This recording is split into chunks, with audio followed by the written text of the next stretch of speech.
Okay, welcome back to the channel, and we're back in the man cave with a Gundam RX-78-2 PG Unleashed Phase 5 time. So excited for this. We're going to get the weapons and bits and pieces done. Today we'll look at the weapons, the shield, we'll look at the LED units and stuff, and we'll look at this core fighter as well, which is part of a swap out of the internal side. So grab yourself a brew and let's get building it.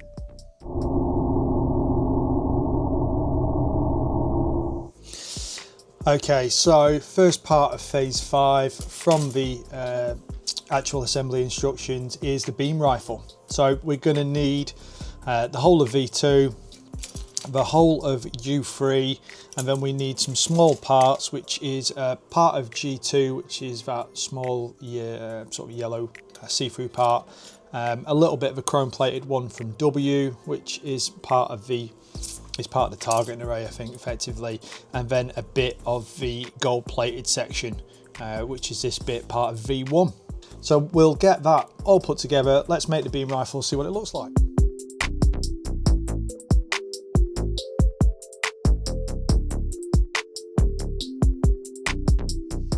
Okay, beam rifle made. Like the little bits of details, to be fair, two-tone colour variation within there, some good colour separation, good use of the metallic parts within the like stock of a rifle, I suppose. Bit of flexibility and degree of swivel with the, I don't know if it's a targeting array or just a light unit. I've got a feeling it's a targeting array. This part moves to the side as it does on some of the other MG type beam rifles, but yeah, in general looks pretty good. Little independent trigger, again different color code. Yeah, it just looks decent.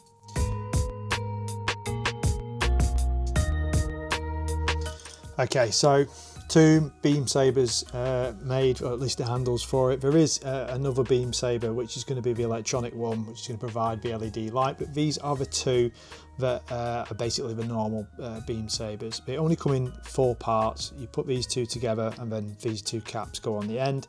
It cleans up quite nice. They're not bad, to be fair. The nub marks are in a place where it's fairly easy to do a good job of cleaning them up with a bit of a glass file and some careful snipping. But these 2 will locate, I think, into the back of here. So not the easiest thing to get in, to be honest, but that might change over time. But they are your Beam Sabers in the backpack, effectively. Yeah, they go in okay. It just takes a little bit of a push, to be fair. But yeah, they're in, and that kind of completes the look of the Gundam as well. It's quite cool. So next up is the shield. For this, you're going to need bits from K4, M4, Q1 and X1, and then a couple of bits and pieces from G2, P1, P3 and X2. So yeah, should be good. I'll put this one together and show you what it's like.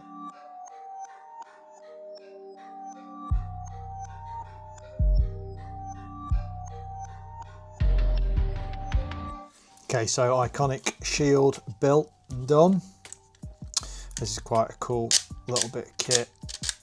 It's got a movable ratcheted position. I've got a feeling that goes onto the arm section, and then this obviously goes into the hand, so it looks like it's being held in the hand. Detailing's nice on this, a couple of screws and bits and pieces coming through, generally easy to put together. Usual high quality instructions, to be fair. Yeah, this section, doing these kind of bits, these accessories, is just really sort of nice, easy and satisfying, because we're just getting to that point where we're getting all these extra bits and pieces done. That, I think, concludes it for the weapons and accessories side of it.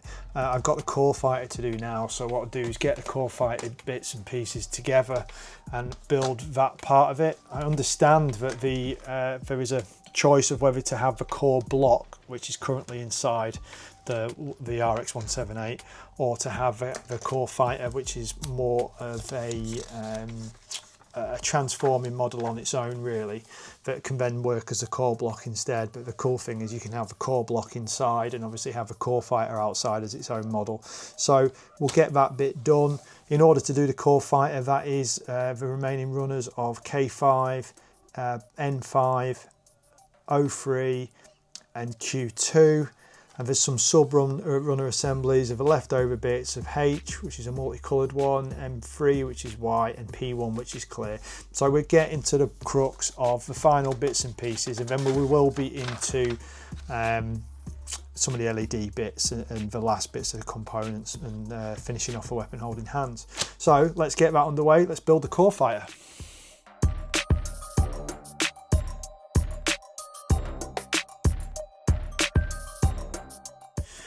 Okay, core fighter built. This is really, really cool. Very similar to how we have in the smaller RX-8, the smaller RX-78-2. There is a proper core fighter in this model kit. So currently inside the PG Gundam is the core block, and this is the core fighter. I've got it into the core block state as it is now.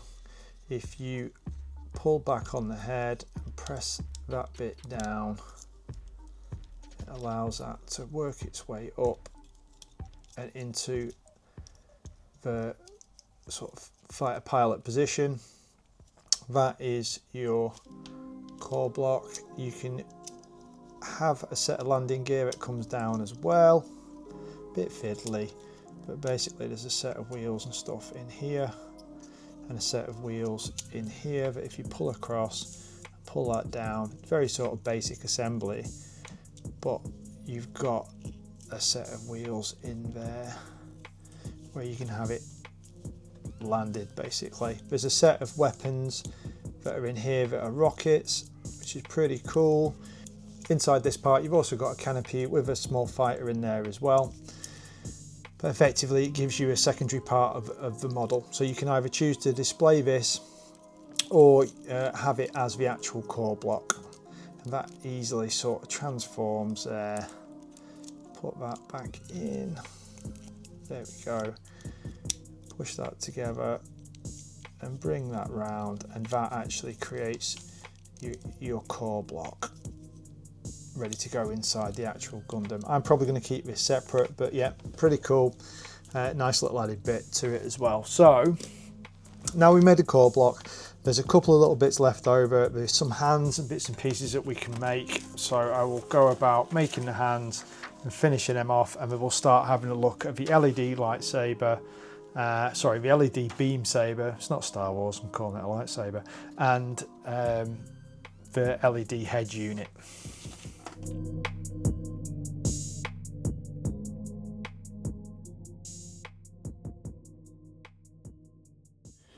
Okay, so hands all made. You get 2 sets of trigger fingers, so one for the right, one for the left, depending on which one you're going to want to put your beam rifle in. I've decided to keep the one on the right on there and get that set up so that I can just quickly swap it out with my open hand that I've got currently on the RX-78. Similarly, I've put the closed hand onto the shield, basically in anticipation of putting the shield onto the model.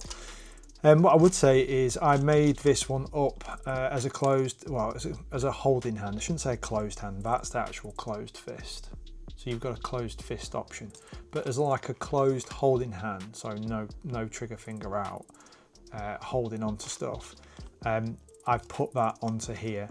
Now, when I originally made it, I put that together, but actually taking it apart is a massive pain in the backside. That didn't want to come apart, and what I've basically done is opened it out enough to be able to get that sort of handle through the hand itself. So that's not a brilliant design, to be honest. I think it's mainly because of the tight tolerances between the metal coated part and the plastic. They just don't seem to want to come out that well, to be fair.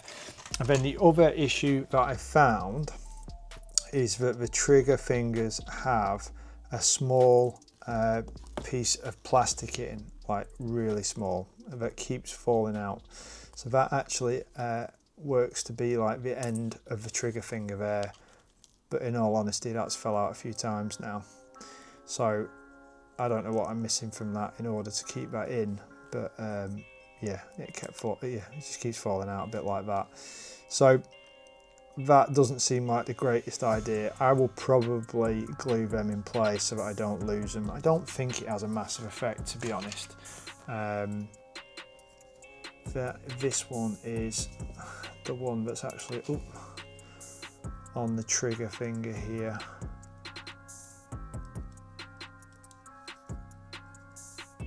And in place. But yeah, that one doesn't even seem to want to go in the correct place, so I'll have to have a look at that. It doesn't seem quite right, but yeah, happy with the way the trigger finger in general is, and that works well with the accessories that we've got. Okay, so first one of the LED kits is the Beam Saber. Now this comes with a little Panasonic lithium BR435 3-volt battery. That goes into here.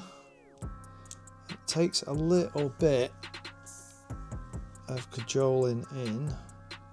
This part goes in the top of there, like that. So this can be a little bit temperamental. What you effectively want is the battery to go like that. So you've got that little bit of metal and you've got that part on the battery, and you want that there like that and then into there.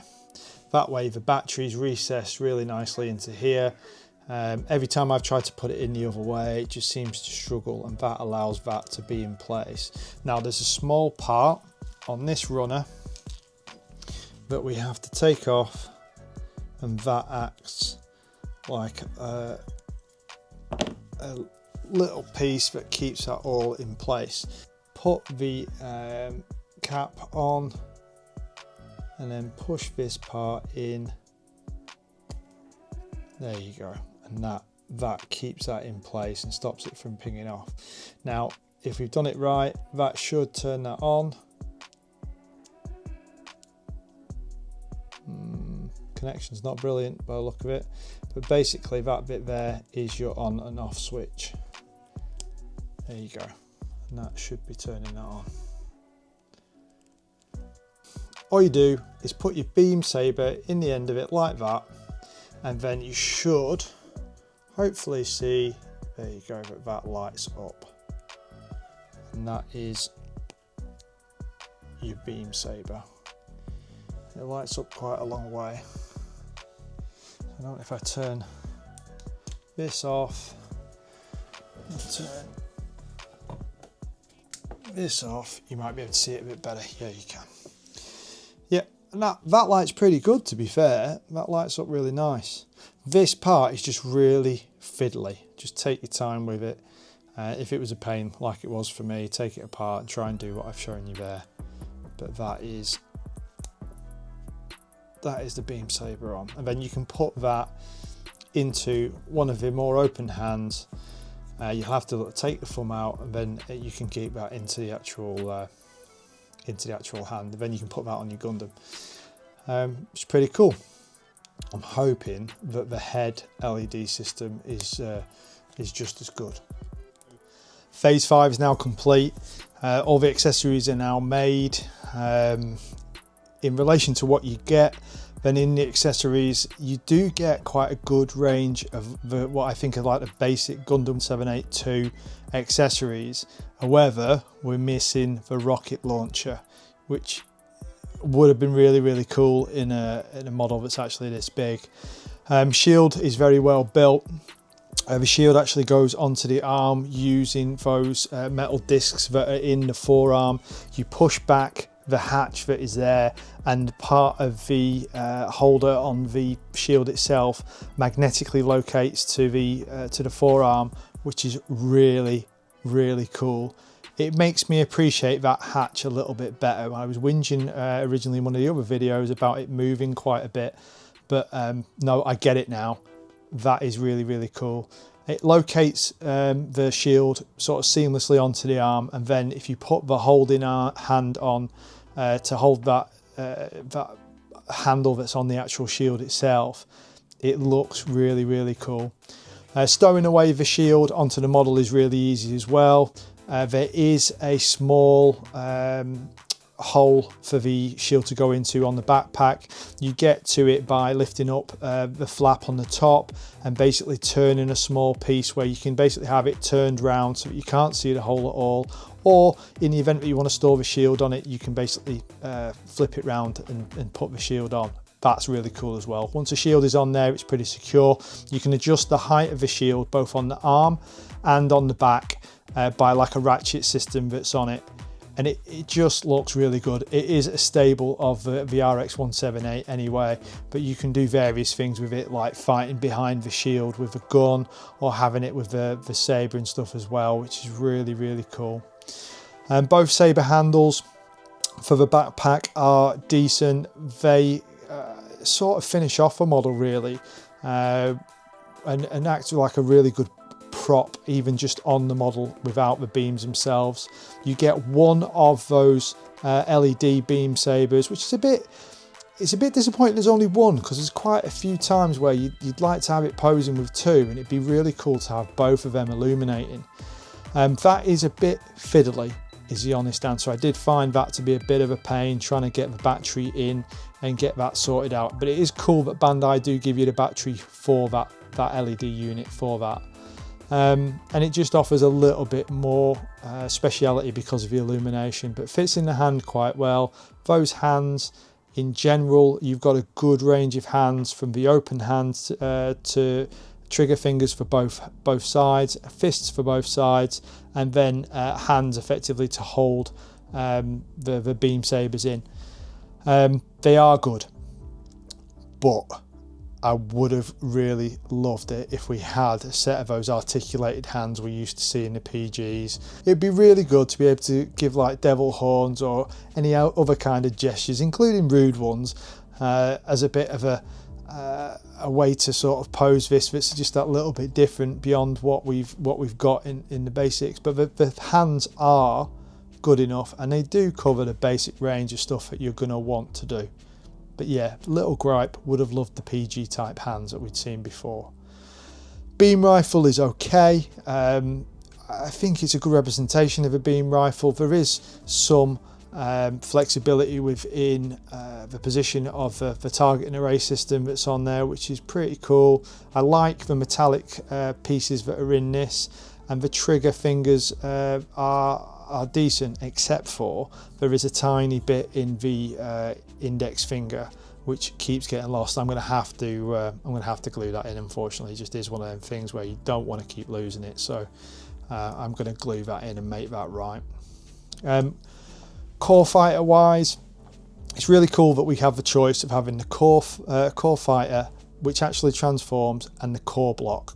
In the model, I have got the core block. I will leave the core fighter out. I'll leave it as a flying core fighter rather than the one where it's transformed up into the core block.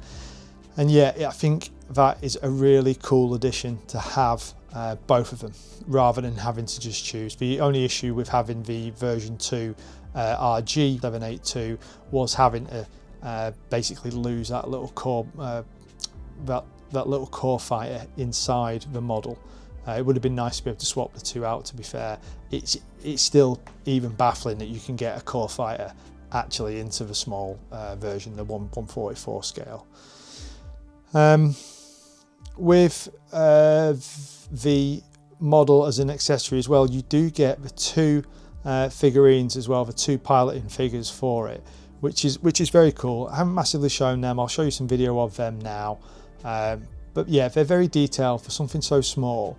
Whether I'll ever paint them or not, I'm just not sure, is the honest answer, but I can appreciate it, and I think it's cool. It's part of the PG thing. It's part of the old MG way of looking at things, where you would get your piloting figurine with the master grade or the perfect grade model, which is, yeah, I like it. It is cool. So in respect of the LED unit for the head, the system of putting it into the actual head and trying to get it working is a little bit difficult, but with some practice you can get used to it and get it done.